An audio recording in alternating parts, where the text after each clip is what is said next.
unavyoniona nipo na mashabiki wa Issa Mjanja. Bwana, nitapiga maswali mawili matatu tuangalie aliyosema Issa Mjanja yaliyomo yamo ama yamo yaliyomo. Bwana, mambo vipi? Da, safi kabisa. Bwana, huku kwenu Moscow Issa Mjanja ndio mnamfahamu kama mfalme wa Singeli? Ya, ni kweli tunamfahamu hivyo. Ni kweli anafanya vizuri kwa upande wa mashabiki na kwamba anapendwa, ama ni yeye mwenyewe ana mtu akujimwamba fai? Maana mjua Issa Mjanja isiye kama amewajaza mwadi mumpe upepo hapo. Ya, ni ukweli kama uko hivi. Yeah. Issa Mjanja ni msanii mzuri. Ndio. Na huwa tunamsikiliza sana. Ndio. Ila ni maneno ambayo kama una ujanja wake unavyozungumza. Yeah. Na mtu mwingine unapozidisha ujanja mwingi sana, kuna mwingine jinsi binadamu ndio tofauti. Ndio. Kuna mwingine anaweza kaa na kupenda. Yeah. Na kuna mwingine akaa kupendi.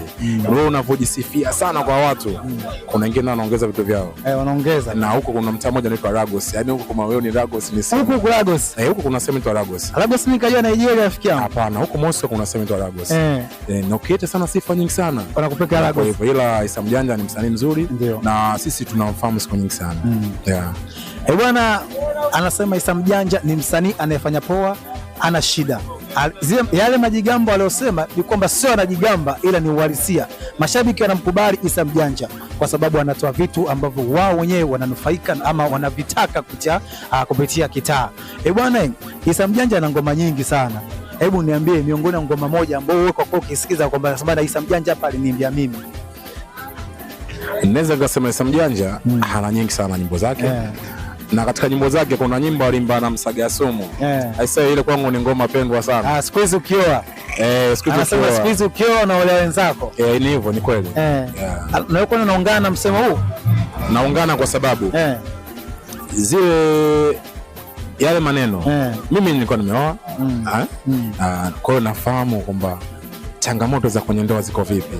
Ile amkatukataza kuoa, ila kwamba tu zile changamoto alizozungumza Issa Mjanja zipo kwenye ndoa. Ni kweli zinatokea katika maisha. Zipo na sana zinatokea. Sasa yeye ndugu yangu rafiki kapigwa tukio mpaka hata kusikia masuala ndoa kabisa. Katoa ngoma ya pili inasema mapenzi sitaki. Amemshikisha Dogo Malo na Dogo Muki Talent. Ngoma imeenda viral sana. Walifanya challenge ni zaidi ya watu 3000. Ile ngoma amezungumzia mapenzi hayataki kwa sababu ameumizwa sana.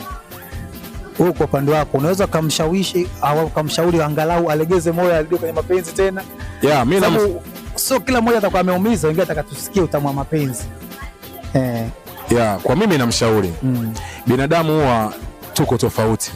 Yaani kuna roho za kiume, kuna wengine wanawake wana roho kama hizo. Ndio. Na wanaume wengine pia tuna roho kama za kike.